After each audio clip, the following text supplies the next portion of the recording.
που από το 1901 δραστηριοποιείται ενεργά στην αποδημία. Η εξαιρετική δράση της συνέβαλε στη σύστηση των σχέσεων των αποδήμων αετοπαιδευτών, κατόρθωσε να είναι ενεργή σε όλους τους 123 χρόνια πορεία της από το 1901 και ως εκ τούτου είναι άξια της ειδικής διάθεσης από την Πανεπιστημιακή. Η βράβευση θα γίνει από τον πρόεδρο της Πανεπιστημιακής, κύριο Κιάμνο.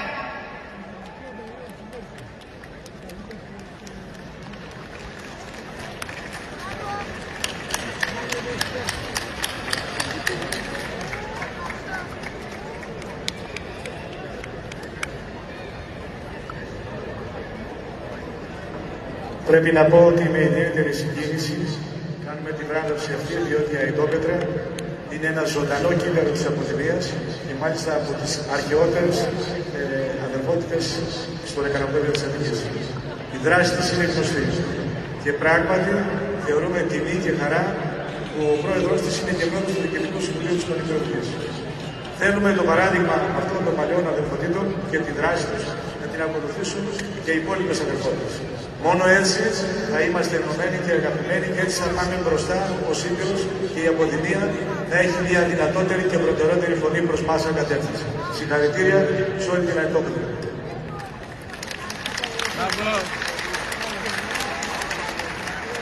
Για κάποιες καταστάσεις χρειάζονται τρία πράγματα.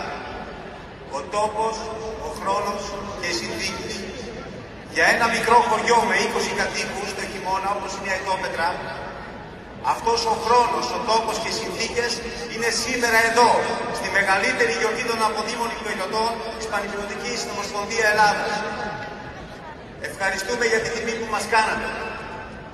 Το βραβείο είναι αφιερωμένο σε όλους τους αητοπετρίτες που ανιδιοτελώς και χωρίς κούραση έδιναν τα πάντα για την αδελφότητα και αυτή τους επέστρεφε την ευτυχία.